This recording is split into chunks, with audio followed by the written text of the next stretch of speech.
ចាថ្ងៃនេះខ្ញុំមកធ្វើឡាបសាច់ជ្រូកបងប្អូនដោយសារថានៅក្នុងទូនោះវាមានសាច់ជ្រូក3ជាន់เนาะអញ្ចឹងយកម្ល៉េងលោកធ្វើតែម្ដងទៅ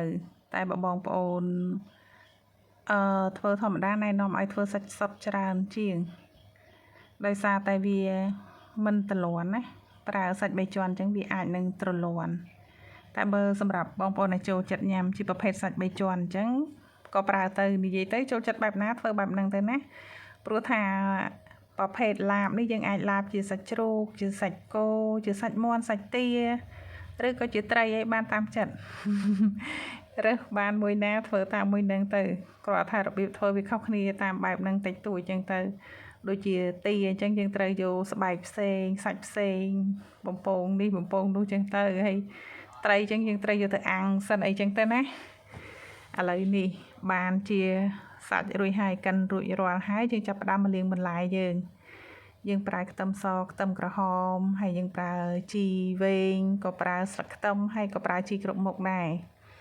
ហើយបន្លែតាមចំណូលចិត្តទេយើងចង់ប្រើជាត្រសក់ជាពពាយជាអីក៏បានដែរតាមចូលចិត្តហើយជាស្ពៃកញ្ញាញ់ទៅក៏កញ្ញាញ់ទៅអីគេទៀត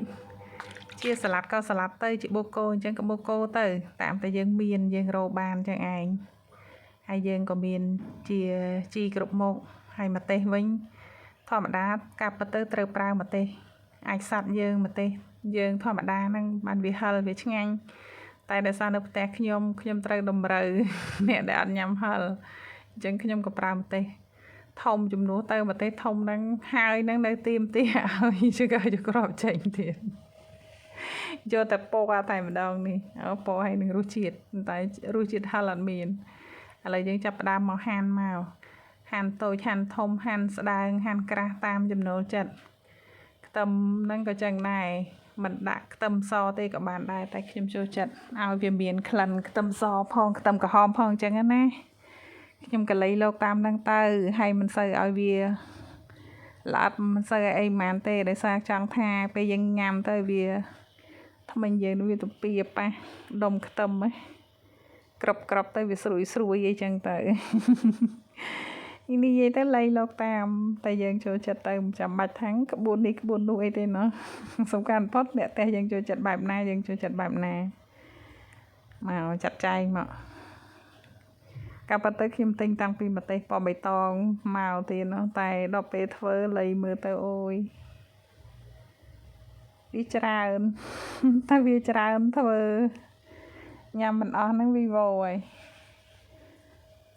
នេះហាន់មកហើយគល់វាហ្នឹងមិនចោលទេណាទុកយកផ្ទាប់ញ៉ាំពេលញ៉ាំជា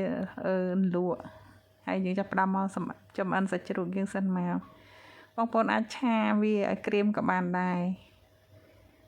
តែដល់ពេលតែនឹកឃើញថាចង់ឲ្យសាច់វាទន់ល្អអញ្ចឹងណាយើងដាក់ទឹកតិចទៅហើយដាក់ឆាវាឆ្អិនទៅបានតែមកឆ្អិនទៅបានហើយមិនបាច់យកឲ្យវារឹងទេខ្ញុំអត់ចូលចិត្តឲ្យវាខ្សោះណាវារឹងទៅវាខ្សោះហើយឆាមកឆាតែមួយផ្លែតឆ្អិនមិនអីគ្មានតែយូរស្អីទេយូរតែរៀបគ្រឿងតែចាប់ផ្ដើមធ្វើមួយផ្លែតរួចហើយតែថារៀបគ្រឿងយូរគ្រាន់តែលីងអង្គលីងហ្នឹងហើយយកអង្គលីងទៅកាន់ហ្នឹងវាចំណាយពេលអស់ជាង10នាទី20នាទីអីទៅបាត់ហើយតែថារៀបគ្រឿងរួចហើយធ្វើតែមួយផ្លែតទេរួចហើយយើងទុកឲ្យវាត្រជាក់តិចទៅក៏បានដែរដាក់ទាំងក្តៅនឹងក៏ដាក់ទៅចាប់ផ្ដើមផ្សំគ្រឿងមកមានទឹកត្រីមានស្ករប៊ីចេងមានក្រូចឆ្មាដាក់តាមចំណូលចិត្តគ្រួសារយើងញ៉ាំប្រៃផ្អែមសាបជូរតិចជូរស្រាលអីហ្នឹងតាមដំណើរមកខ្ញុំប្រើក្រូចឆ្មា3ផ្លែនេះហ៎ហើយអង្គលីងហ្នឹងខ្ញុំប្រើ3ស្លាបព្រាបាយបើចង់ឲ្យវាខាប់ឈ្ងុយយើងហ្នឹងដាក់4ក៏ដាក់ទៅអូយឈ្ងុយពេលដាក់អង្គលីងចូលទៅឈ្ងុយហ្មង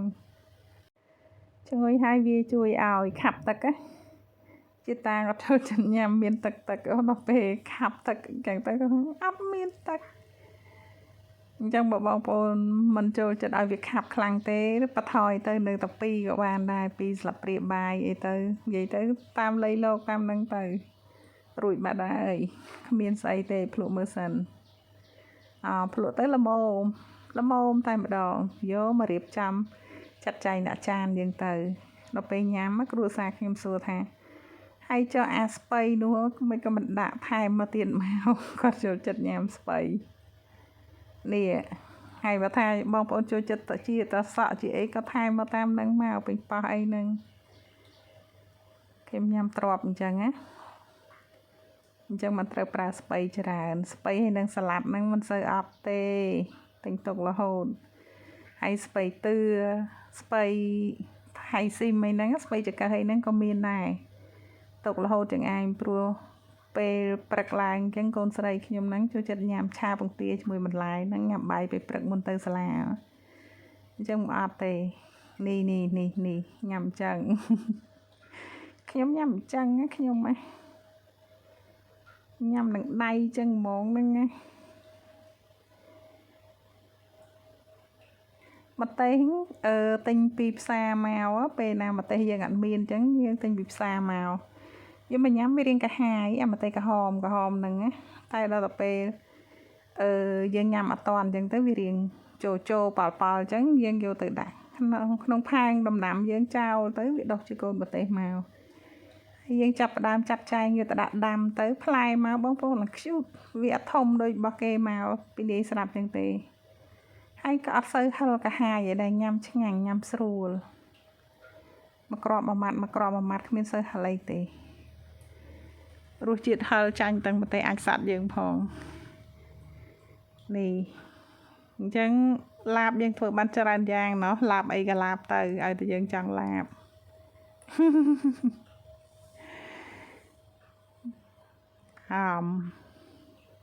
មើលតមាត់ទៅនោះនេះគេញ៉ាំបាយរួចរាល់ហើយណាខ្ញុំធ្វើម្ហូបរួចអញ្ចឹងទៅហាត់ហើយអត់ឃ្លានទេគេញ៉ាំរួចរាល់អស់អញ្ចឹងទៅសាលាទៅអីអស់អញ្ចឹងទៅយើងញ៉ាំម្នាក់យើងហើយឆ្លៀតថតទៅមិនទាន់ចេះសេរីថតឲ្យបានត្រឹមត្រូវស្រួលបួននៅឡើយទេបានប៉ុណ្្នឹងឯងអរគុណបងប្អូនអរគុណ